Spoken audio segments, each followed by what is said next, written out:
Avoir une vision est une des clés de l'épanouissement personnel et de l'impact à grande échelle. Dans ce podcast, nous parlons de vision dans le but de chaque jour vivre en alignement avec les nôtres.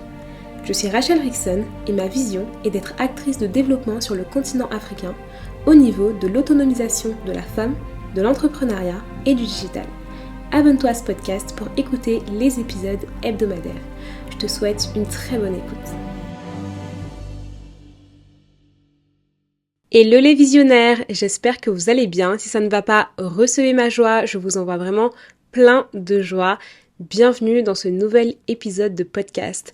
Aujourd'hui, on parle de vision et networking. Pourquoi est-ce que le networking est important dans le cadre de l'accomplissement de sa vision? Donc sans plus tarder, c'est parti. Comme toujours, commençons par une définition. Qu'est-ce que le networking? Alors, networking, c'est un terme qui est anglophone et la traduction française pour le networking, c'est le réseautage ou encore réseautage d'affaires. Quand on parle de networking, en fait, il s'agit de constituer un réseau, souvent professionnel, en nouant des relations avec des personnes. L'objectif, c'est de développer des contacts qui pourront nous apporter des opportunités professionnelles et à qui on pourrait faire appel pour d'éventuels partenariats, besoins, recommandations, etc. Donc voilà en quoi ça consiste le networking, le réseau.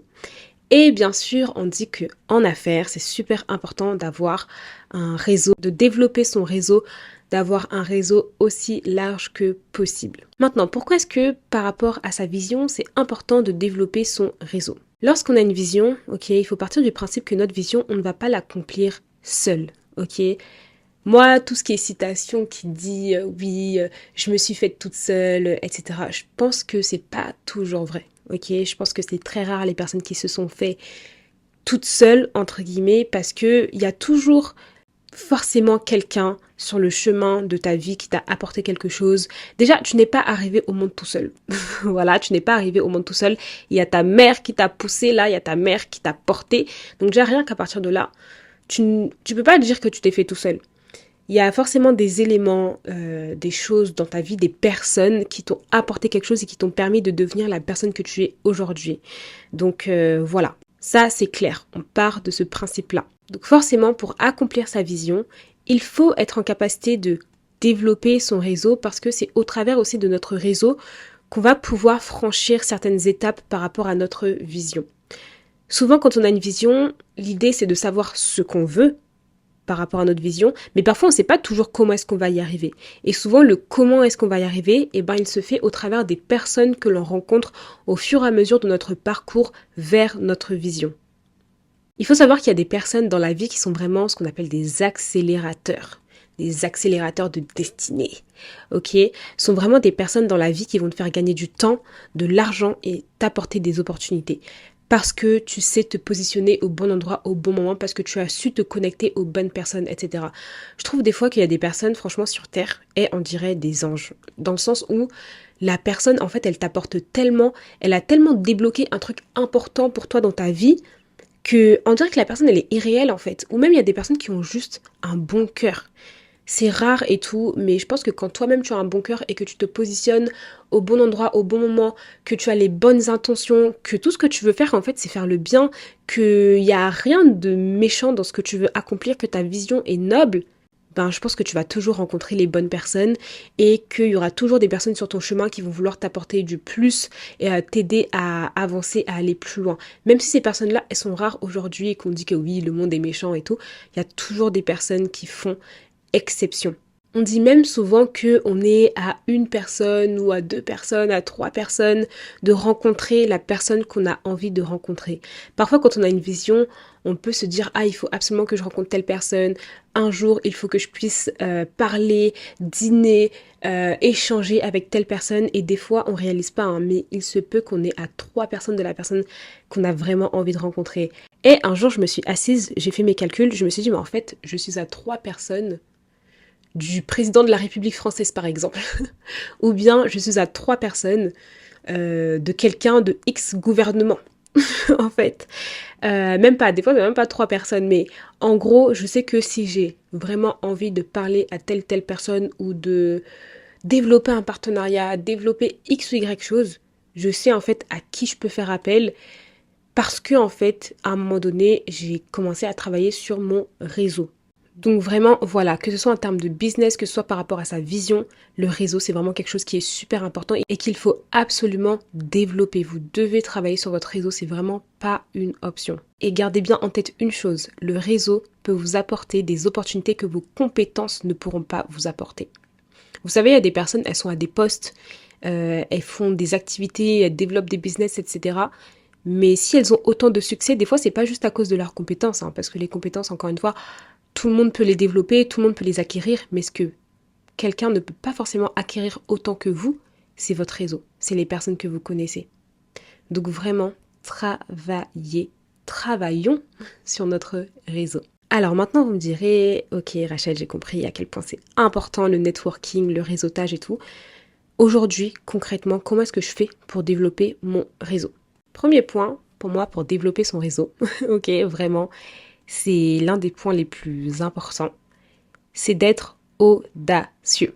Pour moi, pour développer son réseau, ça commence par ça. L'audace, savoir être audacieux. Pourquoi ? Parce que l'audace, c'est ça qui va vous pousser à aller à la rencontre de certaines personnes. C'est ça qui va vous pousser à contacter telle ou telle personne. C'est ça qui va faire en sorte que vous n'aurez pas peur d'aller aborder certaines personnes parce que vous savez que vous voulez absolument les avoir dans votre réseau ou parce que vous savez que vous pouvez travailler avec elles, nouer une belle relation, etc. Que ce soit pour les business, partenariats ou quoi que ce soit. Ça commence par l'audace en fait. Parce que souvent, ce qui retient les gens, c'est le fait qu'ils sont timides ou réservés, qu'ils ont peur d'aller parler à X, Y, Z. Non, il faut mettre ça de côté. Il faut développer l'audace. Et c'est vraiment par l'audace que vous pouvez parvenir à nouer certaines relations et finalement être en capacité de saisir certaines opportunités grâce à votre réseau. Alors personnellement, par rapport à l'audace, disons que je n'ai pas toujours été aussi audacieuse que je le suis aujourd'hui. Et encore aujourd'hui, je trouve que je dois encore élever mon niveau d'audace. Mais je sais que je suis quand même partie d'un point A à un point B. Parce qu'à la base, moi, j'étais une personne qui était assez timide, vraiment timide. Aujourd'hui, je suis toujours réservée. D'ailleurs, ça surprend souvent les personnes. Mais je suis une personne qui est assez réservée. Et forcément, quand tu es plutôt réservé, aller vers les autres, être audacieux, etc., c'est quelque chose qui te demande un effort particulier. Parce qu'il y a des personnes, naturellement, elles ont la tchatch, naturellement, elles aiment parler aux autres, naturellement, elles vont aller vers les autres, mais c'est pas le cas de tout le monde. Donc moi, à la base, je fais partie des gens qui sont plutôt réservés, même timides. Aller vers les autres, vraiment, c'est j'ai des sueurs froides. Je me dis, mais comment je vais aller aborder cette personne ? Oh là là là là là.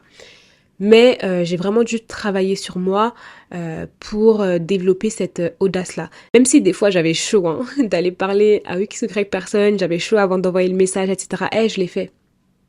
Je l'ai fait et je continue à le faire et je continuerai à le faire et de plus en plus haut, de plus en plus fort, avec des personnes encore plus grandes parce que c'est vraiment que l'audace qui paye en fait. Vraiment, en termes de networking, en termes d'opportunités, c'est que l'audace qui paye.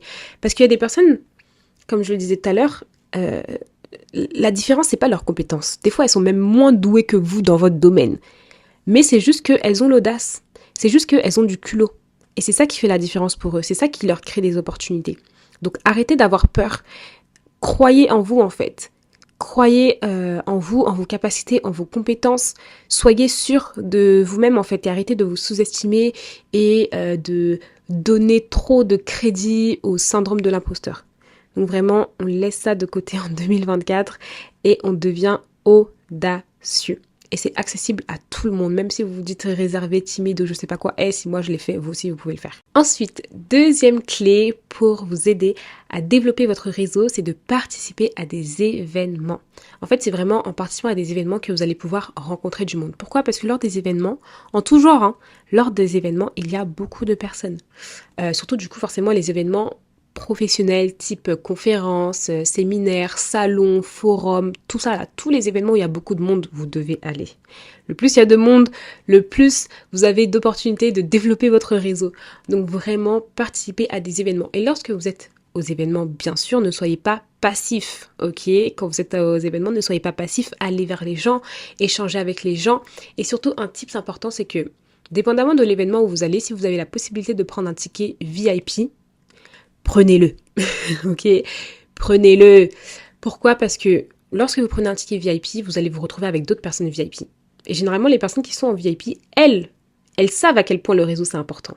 Et elles-mêmes, souvent, elles ont pris le ticket VIP pour pouvoir mieux réseauter. Parce que souvent, avec les tickets standards, par rapport aux tickets VIP, avec les tickets VIP, souvent vous allez avoir des cocktails, il va y avoir un dîner de plus. En tout cas, il y aura un moment privilégié de plus ou une salle réservée aux VIP, etc. où vous allez pouvoir bien réseauter parce que c'est là-bas qu'il y aura les gens importants. Ok? Donc, quand vous en avez la possibilité, essayez de prendre vraiment des places VIP aux événements où vous allez. Après, si vous n'avez pas la possibilité, c'est tout à fait possible de réseauter, mais privilégiez quand c'est dans votre budget et que vous pouvez vous le permettre, essayez d'avoir des places VIP. Et donc, lorsque vous êtes aux événements, essayez de partir toujours avec votre carte, une carte où il y a votre numéro, vos contacts, etc., que vous pouvez donner aux personnes que vous rencontrez. Et ayez aussi un pitch de présentation de votre personne, de vos activités, etc. Genre, en moins de 1 minute, vous devez être en capacité de vous présenter. Et ça, vous devez vous entraîner à le faire. Ce que vous pouvez faire par exemple comme exercice, c'est vous prenez une feuille blanche, un Word, une page de notes et vous écrivez les éléments qui vous présentent. Vous écrivez votre présentation vraiment littéralement mot pour mot, les différents points que vous devez aborder lorsque vous vous présentez pour qu'on puisse bien comprendre ce que vous faites et vous l'apprenez par cœur. Voilà, vous l'apprenez par cœur. Comme ça, à chaque fois que vous avez une personne en face de vous et qu'elle vous demande qui vous êtes, qu'est-ce que vous faites, vous pouvez lui expliquer de manière claire et brève.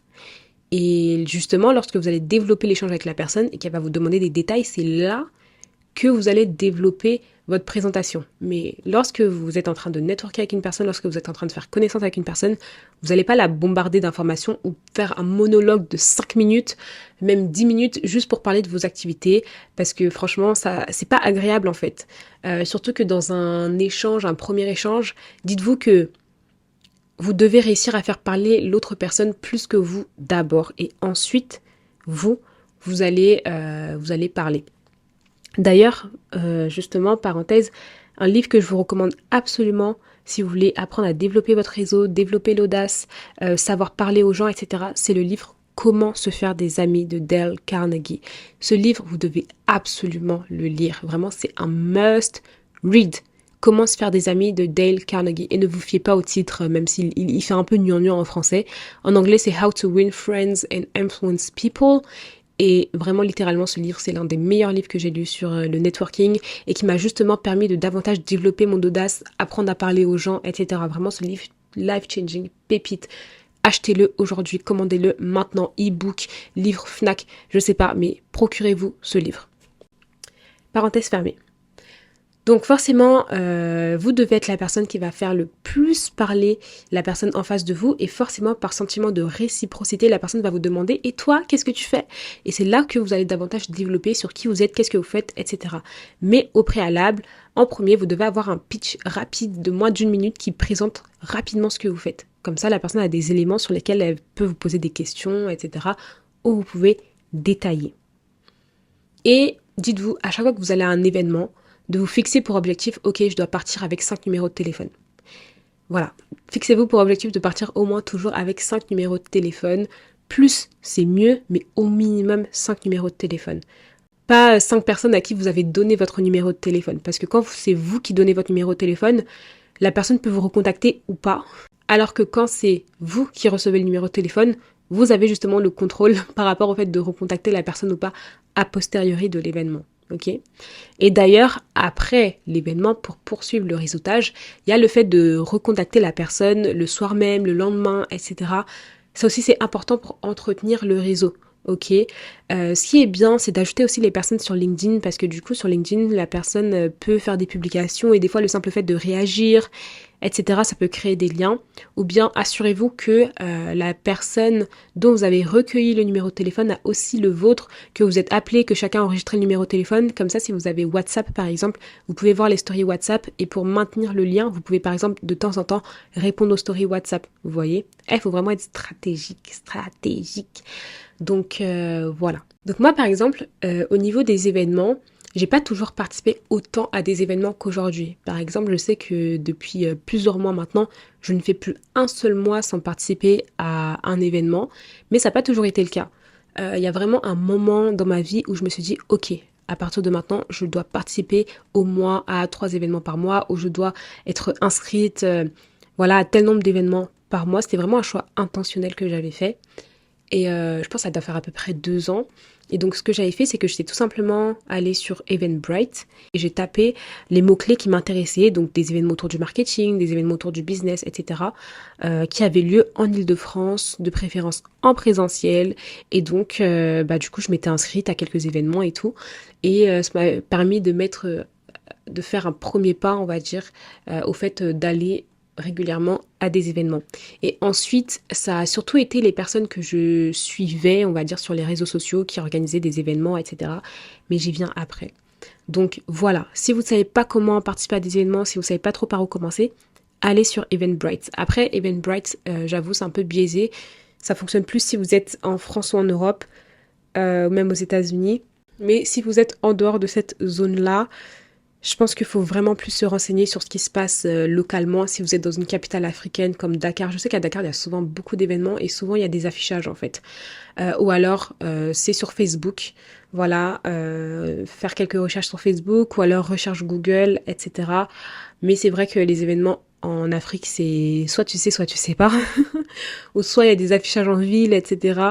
C'est souvent du bouche à oreille ou bien via WhatsApp, etc. Donc, ensuite, un autre moyen de développer son réseau, c'est tout simplement de soi-même faire partie de différents réseaux. Donc il y a vraiment des groupes privés qui sont vraiment des groupes qui sont focus sur le networking, qui sont vraiment des réseaux finalement, où donc on va retrouver plusieurs personnes qui se réunissent autour d'un intérêt commun, d'un centre d'intérêt commun.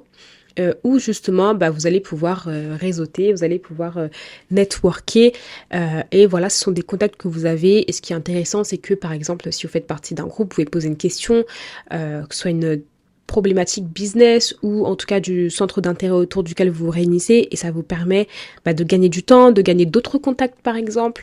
Donc voilà, c'est toujours intéressant et pour moi c'est même un must de faire partie de réseaux, parce que franchement c'est dans les réseaux que des fois tu vas avoir des informations pépites. Moi par exemple, c'est l'une des raisons pour lesquelles j'ai développé Les Intentionnels. Donc Les Intentionnels qui est un programme et un réseau international à destination des jeunes femmes de moins de 30 ans.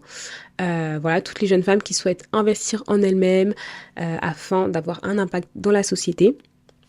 Donc voilà, du coup, nous, c'est vraiment la communauté que nous avons et nous sommes à l'international. Donc quand tu fais partie du réseau des intentionnels, finalement, tu accèdes à un réseau international. Ça veut dire que si par exemple tu t'inscris, tu es en France à Paris, tu dis ouais, je vais aller en vacances aux États-Unis. Quand tu pars aux États-Unis, admettons tu pars à New York, t'as une intentionnelle qui est à New York en fait. T'as même plusieurs intentionnels qui sont à New York ou dans la zone que tu peux rencontrer, avec qui vous pouvez échanger. Enfin, en fait, tu pars pas seul. Ou même tu as envie de développer un business, peut-être qu'en fait, il y a une membre qui a déjà développé ce business-là et avec qui tu peux échanger, elle peut te partager des tips, etc.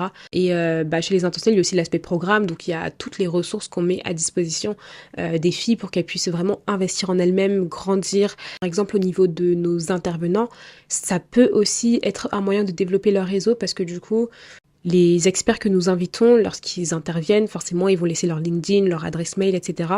Et on peut les recontacter par la suite. Donc, c'est aussi un autre moyen de développer son réseau professionnel. Donc, franchement, faire partie de ce type de communauté-là, c'est vraiment clé. Des fois, par exemple, il y a des filles qui vont demander « Ah, est-ce que vous connaissez une personne qui travaille dans tel secteur etc. » Et puis, on va transmettre les contacts qu'on a, en fait. Donc, voilà, faire partie d'un réseau comme Les Intentionnels, c'est vraiment hyper important et ça peut vraiment forcément vous aider à développer votre réseau, parce que vous faites votre inscription mais vous accédez à des centaines, de milliers d'autres personnes en fait. Et bien évidemment on accède aussi au réseau les unes des autres, donc franchement pépite. Ensuite, quatrième clé pour développer son réseau, c'est de suivre les bonnes personnes sur les réseaux sociaux. Et les réseaux sociaux, il faut toujours les voir comme un outil, pas forcément un moyen de divertissement. Moi, j'ai jamais vu les réseaux sociaux comme un moyen de divertissement. On va dire le seul que je peux voir comme un moyen de divertissement où je peux me dire ok, là, je me connecte, je vais rigoler un petit peu, ça va me détendre et après je vais passer à autre chose, c'est TikTok, ok? Mais that's all. Pour le reste, j'ai toujours vu ça comme un outil, que ce soit un outil personnel, c'est-à-dire outil de travail, parce que du coup, moi, je crée du contenu sur les réseaux sociaux, voilà, depuis des années. Donc, j'ai toujours vu ça comme un outil de travail, finalement, un outil pour développer une communauté engagée et partager un message, mais aussi un outil qui me permet d'apprendre certaines choses, en fait. Par exemple, un réseau social tel que YouTube. Franchement, YouTube, la personne qui a créé YouTube, waouh! Franchement, waouh. Parce que YouTube, c'est tellement pépite, on peut apprendre tellement de choses sur YouTube. Il y a des créateurs qui font du travail juste exceptionnel. Et voilà, on peut apprendre tellement de choses via cette plateforme. Donc, quand tu suis forcément les bonnes personnes sur YouTube, tu vas voir que, ok, il y a tel créateur que tu suis qui fait un événement, bah, tu vas y participer en fait. Parce que tu vois tout le contenu que la personne partage sur sa plateforme. Forcément, si elle fait un événement, ça va être pépite en fait. Ou encore sur même Instagram, LinkedIn, etc. Quand vous suivez les bonnes personnes, vous allez avoir les bonnes informations et des informations qui vont vous permettre de vous aussi réseauter, développer votre réseau, participer à d'autres événements, etc. Ou encore, quand je dis suivre les bonnes personnes, c'est plus large que ça. C'est qu'en fait, au travers des réseaux sociaux, vous pouvez aller contacter certaines personnes. Donc, on a des réseaux sociaux professionnels tels que LinkedIn qui sont vraiment faits pour ça. C'est-à-dire, le seul but de LinkedIn, c'est de réseauter. C'est-à-dire, le réseau social a été créé juste pour ça. Donc d'ailleurs, si vous n'avez pas de compte LinkedIn, je vous invite fortement à vous créer un compte LinkedIn. Et si vous avez peur, moi aussi j'avais peur de créer un compte LinkedIn, genre j'avais trop peur de créer un compte LinkedIn et surtout j'avais encore plus peur de poster sur LinkedIn. Là, mon dernier post sur LinkedIn, je crois qu'on a presque 800 likes en moins d'une semaine, je crois. On a presque 800 likes en moins d'une semaine et j'ai plusieurs posts comme ça qui ont fait plus de 500 likes, 1000 likes et tout. Alors que du tout, j'avais peur de publier sur LinkedIn. Et en fait, ce qui me faisait peur de publier sur LinkedIn, c'est que j'avais peur de un jour me mettre dans une sauce ou alors donner une mauvaise image de moi ou alors donner une image de moi à laquelle je ne voudrais un jour plus tenir. Mais pour dépasser cette peur-là, je m'étais dit, ok, vraiment sur LinkedIn, je vais parler que de tout ce qui est professionnel et qui a trait à ma vie professionnelle, entrepreneuriale, etc. et rien d'autre. Et je vais rester moi-même en fait. Je vais rester authentique, je vais rester moi-même et finalement ça marche. Alors c'est vrai que pour le moment j'ai pas la régularité que j'aimerais avoir, mais j'ai fait vraiment un grand pas. Genre, je suis passée de publier 2 fois par an sur LinkedIn à publier au moins 2-3 fois par mois, etc. Et ça fait la différence. Je vois mon réseau qui s'élargit. J'ai vu que j'ai pu avoir certaines opportunités grâce à LinkedIn. Donc voilà, pour moi c'est un réseau social où il faut vraiment être. Et si vous n'avez pas forcément envie de publier pour le moment, parce que vous voulez vraiment définir une stratégie, etc., au moins ayez votre compte qui est là, qui est personnalisé, vous avez une photo, vous avez votre nom, prénom, vous avez votre description et tout, et au moins ça vous permet de connecter avec d'autres personnes ou d'échanger en privé. Même si vous ne publiez rien, au moins il y a votre parcours, il y a ce que vous faites, qui vous êtes, etc. Et ça vous permet de vous connecter avec d'autres personnes, d'échanger en MP, etc. Parce que ça rassure les gens finalement de voir votre profil professionnel. Donc voilà, vraiment LinkedIn, vous devez absolument être sur ce réseau social. Et d'ailleurs sur LinkedIn, il y a beaucoup d'événements, que ce soit en ligne ou en présentiel, auxquels vous pouvez participer. Donc must do, must have. C'est-à-dire que si vous n'avez pas de compte LinkedIn en écoutant ce podcast à la fin de cette semaine, votre compte LinkedIn doit être créé. Ok? Merci. Et donc voilà, c'est tout pour cet épisode de podcast. Donc encore une fois, je vous encourage à développer votre réseau pour vous aider à concrétiser votre vision parce que les personnes que vous allez rencontrer vont vraiment être des accélérateurs pour votre vision. Elles vont être comme des marches qui vont vous permettre de gagner du temps, de gagner de l'argent, de saisir des opportunités. Donc vraiment, je vous encourage à développer votre réseau, à networker et voilà. Merci infiniment d'avoir écouté cet épisode de podcast. Je t'invite à laisser un commentaire, une note et bien sûr à t'abonner pour ne pas manquer les prochains épisodes. À bientôt!